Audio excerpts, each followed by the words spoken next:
Hello everyone, welcome back to my channel. कैसे हैं आप सब? आई होप सब अच्छे होंगे।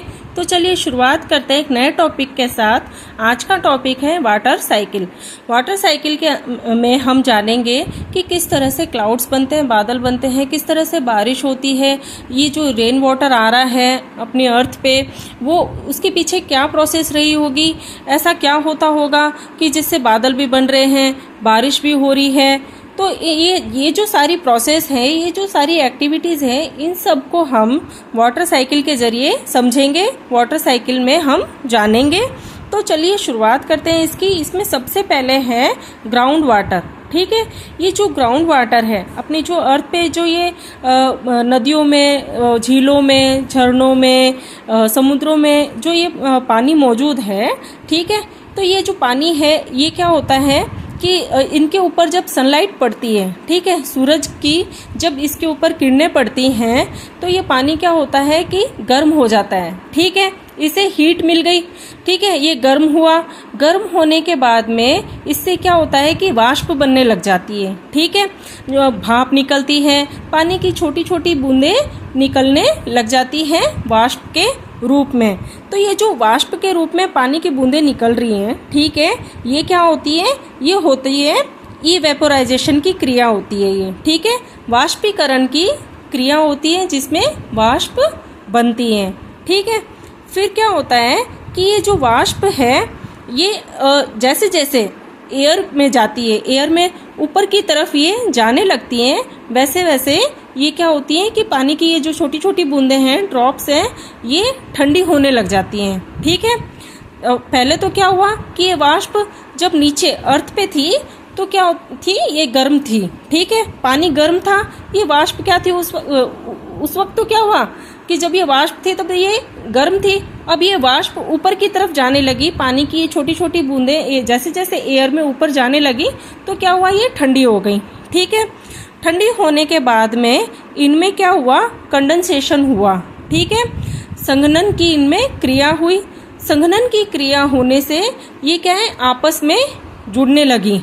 ठीक है, पानी की ये जो छोटी छोटी बूंदें हैं ये क्या है? आपस में जुड़ के इनमें जो कंडेंसेशन की इनके अंदर क्रिया हुई, संघनन की क्रिया होने से ये क्या है? आपस में जुड़ी और आपस में जुड़ के ये छोटे छोटे क्लाउड्स के फॉर्म में हो गई। ठीक है, इनके क्या है? छोटे छोटे बादल बन गए। अब क्या हुआ कि ये जो छोटे छोटे बादल बने हैं ये भी क्या है कि आपस में जुड़ गए। ठीक है, तो ये जुड़ने के बाद में क्या हुआ कि एक बड़े बादल बन गए ये। ठीक है, छोटे छोटे जो क्लाउड्स हैं, छोटे छोटे बादल हैं, ये एक बड़े क्लाउड्स में बन जाते हैं, बड़े बादल में ये कन्वर्ट हो गया। ठीक है, बन गया। उसके बाद में क्या हुआ कि ये जो क्लाउड्स है ये पूरी तरह से जब पानी से भर जाता है तो क्या होता है कि फिर क्या होता है कि बारिश होती है। ठीक है, प्रेसिपिटेशन होता है। ठीक है, प्रेसिपिटेशन क्या होता है कि जो क्लाउड्स का जो पानी है, ठीक है, वो रेन की फॉर्म में, ठीक है, बारिश के रूप में ये नीचे गिरने लगता है। ठीक है, क्या हुआ इसमें? जो कंडेंसेशन की जब क्रिया हुई, ठीक है, तो कंडेंसेशन में क्या हुआ कि संघनन की क्रिया से छोटे छोटे जो क्लाउड्स थे, छोटे छोटे बादल थे, वो क्या है? आपस में जुड़ के और बड़े बादल बना लेते हैं। ठीक है, अब बड़े बादल बना लिए तो क्या हो गए कि वो भारी हो गए। ठीक है, भारी हो गए तो भारी होने की वजह से, ठीक है, जो क्लाउड्स हैं वो क्या है कि फिर बाद में रेन की फॉर्म में नीचे आने लगे। ठीक है, उनसे क्या होने लगी? बारिश होने लगी उनसे। ठीक है, भारी होने की वजह से तो क्या और ये जो क्लाउड से जो रेन वाटर आ रहा है, बारिश हो रही है, ये इसे क्या कहेंगे? प्रेसिपिटेशन कहेंगे। ठीक है, प्रेसिपिटेशन में ये क्रिया होगी, इसमें एक्टिविटी होगी। ठीक है, फिर नेक्स्ट क्या है? नेक्स्ट है इसमें इनफिल्ट्रेशन। ठीक है, इनफिल्ट्रेशन में क्या होगा कि जो ये रेन वाटर आया, ठीक है, जो ये रेन वाटर आया, जो ये बारिश हुई है, तो ये बारिश का पानी क्या होगा? वापस अर्थ में मिल जाएगा। ठीक है, अर्थ में मिल जाएगा, समावेशन हो जाएगा इसका, मतलब अंदर इसमें समा जाएगा ये बारिश का पानी। ठीक है। पृथ्वी में ये सॉइल के अंदर, पृथ्वी की सॉइल में, मिट्टी में ये पानी जम जाएगा, मतलब अंदर इसके अंदर चला जाएगा, ठीक है।